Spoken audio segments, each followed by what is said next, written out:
Buenas tardes, el día de hoy somos el equipo que va a presentar acerca del conflicto entre Corea del Norte y Corea del Sur y el equipo está conformado por Angélica Robles, Valeria Herrera, Dania Gutiérrez y su servidora Fernanda Pérez. Así que primero vamos a comenzar con lo que son los orígenes.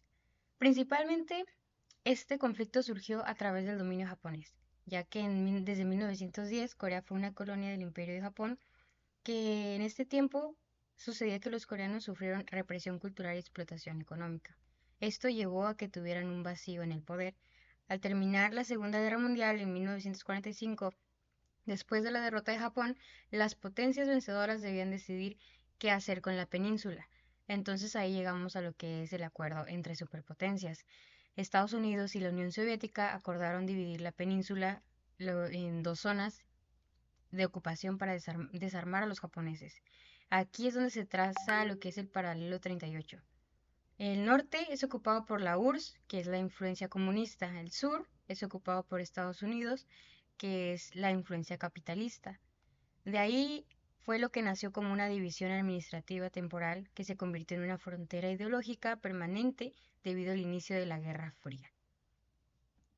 Después tenemos los motivos del conflicto. Principalmente eso surgieron debido al fracaso de las negociaciones para una Corea unificada. Llevó a la creación de dos gobiernos rivales que reclamaban ser los únicos legítimos. Prácticamente República de Corea, que era sur, liderada por Syngman Rhee con apoyo de Estados Unidos, y la República Popular Democrática de Corea, que es norte, liderada por Kim Il-sung con apoyo soviético. Estos tuvieron el deseo de la unificación. Ambos líderes querían unificar la península, pero bajo su propia ideología. Entonces lo que surgió fue el factor Stalin y Mao.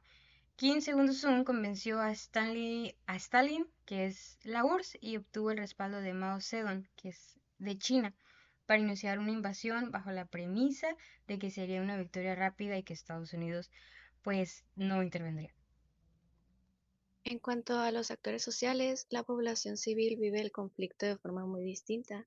En Corea del Norte, la sociedad está muy controlada por el Estado, lo que limita su participación política. En cuanto en Corea del Sur, existe una ciudadanía activa dentro de un sistema democrático. Aquí, como un dato, esto incluso ha provocado que muchas familias queden separadas desde la guerra. Y siguiente, también influyen las élites políticas y militares, especialmente en Corea del Norte, donde concentran el poder. En Corea del Sur hay más pluralidad política y la opinión pública tiene mayor influencia en las decisiones del gobierno. Ahora, actores políticos en este conflicto. Los principales actores políticos son Corea del Norte y Corea del Sur, que representan sistemas políticos opuestos. Corea del Norte tiene un régimen autoritario enfocado en la seguridad y el desarrollo nuclear, mientras que Corea del Sur es una democracia que busca estabilidad y defensa. Esto genera una tensión constante entre ambos países. Aquí también puse que son sistemas políticos opuestos. En Corea del Norte con un sistema comunista autoritario y Corea del Sur con un sistema democrático capitalista. Uno de los como principales conflictos fue entre ellos de que querían hacer comunistas o querían hacer sistema democrático.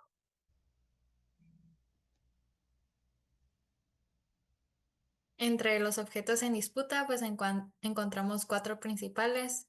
El primero de ellos es el territorio, donde ambos países pues quieren el control total de la península, que sea una sola Corea. Luego tenemos el modelo político, como ya mencionaron. En el norte pues tenemos el comunismo y en el sur la democracia. Como tercer punto, tenemos la reunificación, donde ambos países buscan unidad, pero no quieren renunciar a sus intereses ni a sus modelos, ideologías, etcétera.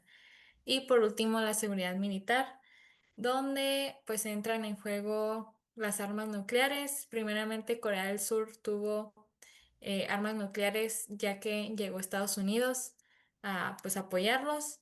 Después Corea del Norte desarrolló sus armas nucleares y después Corea del Sur se quedó sin ellas ya que Estados Unidos las retiró. Entonces ahora existe pues esa diferencia. Y Asimismo, como hay presencia militar en Estados Unidos, también hay una influencia en el norte de China y Rusia. Entonces, más allá de la guerra y el conflicto entre Corea del Norte y Corea del Sur, también pues es una disputa entre pues grandes potencias.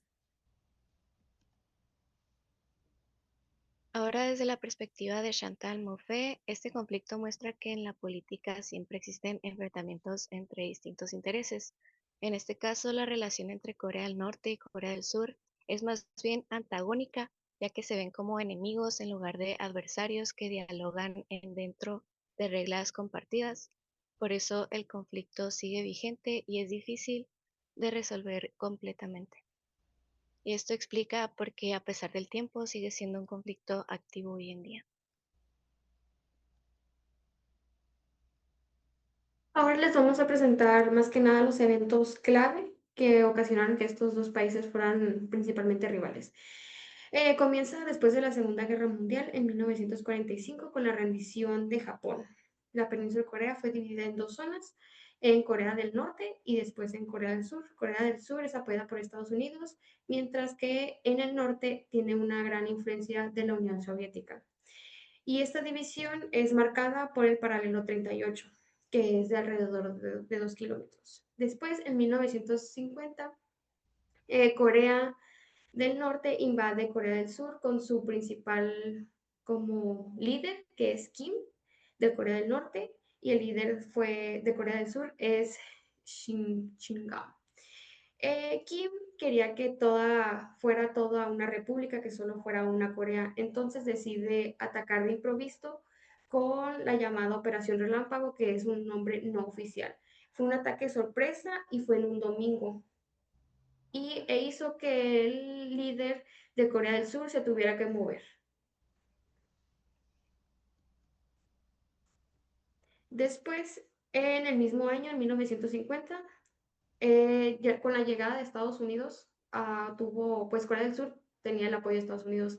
Entonces Estados Unidos puso a uno de sus mayores generales, que es Douglas MacArthur, que fue un general estadounidense y estuvo en la Segunda Guerra Mundial. Entonces era un general bastante importante y con un gran renombre.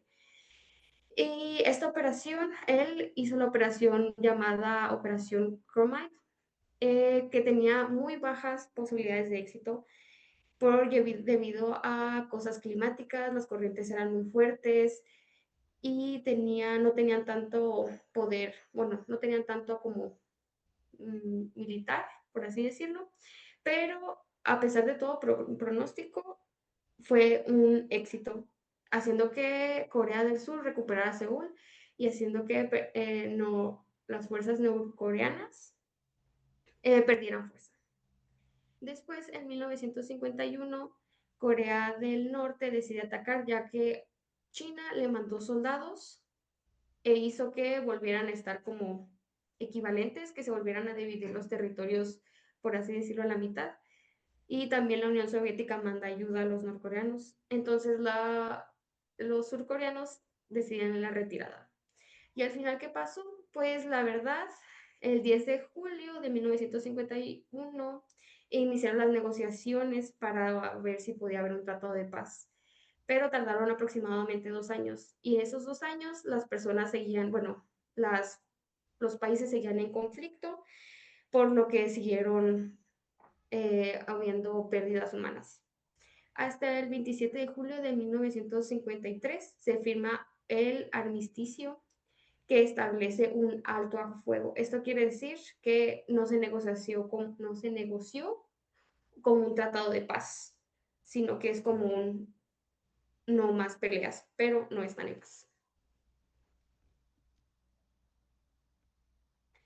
Aquí esta fue una de las principales referencias que utilizamos para los eventos clave. Estrategias recuperan rápidamente Seúl y llegan a conquistar casi todo el norte. Llegan hasta el río Amnok o río Yalu, que es la frontera entre Corea y China. No faltaba nada para conquistar todo Corea, pero ¿qué pasó? ¿Quién se metió acá? China, que envió 300.000 soldados para apoyar a los del norte. Había más soldados que armas, parecía un mar de gente. Solo atacaban de noche. Tocaban la flauta y una especie de tambor metálico para dar como más miedo y no los atacaban de un lado. Dicen que los encerraban y los atacaban de todos lados. Además, el frío que hacía, menos 30 grados, 30.000 soldados se murieron helados. Acá algo inesperado fue que la Unión Soviética, que había dicho que no se iba a meter, al final sí se metió y empezó a ayudar a los norcoreanos. Y por último, otros eventos clave fue en 1973, se le llama el incidente del Árbol de los Álamos, y este fue como muy drástico, ya que Estados Unidos en el paralelo 38, donde todo está como muy, muy tenso, Estados Unidos decide podar un árbol y los norcoreanos fueron a decirle que no lo hiciera. Estados Unidos, por así decirlo, los ignoró y es entonces cuando el encuentro se vuelve violento. Y esto elevó los puntos de tensión de una posible guerra. Y en 2016, Corea del Norte realizó sus primeras pruebas nucleares. Y esto pues alarmó a las Naciones Unidas e hizo que Estados Unidos reforzara su postura militar en la región y incrementó tensiones en la península coreana.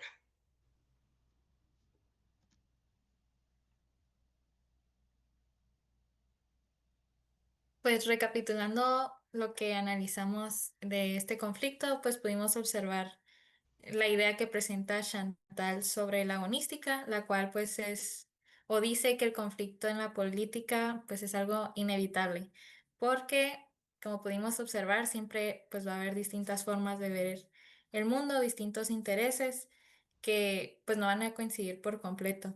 Pero la agonística lo que busca es que los países no sean como enemigos, sino reconocerlos como adversarios, que es algo que pues las diferencias existen, van a existir, pero de forma que haya ciertos límites y así evitar pues que los conflictos o las diferencias se vuelvan en violencia.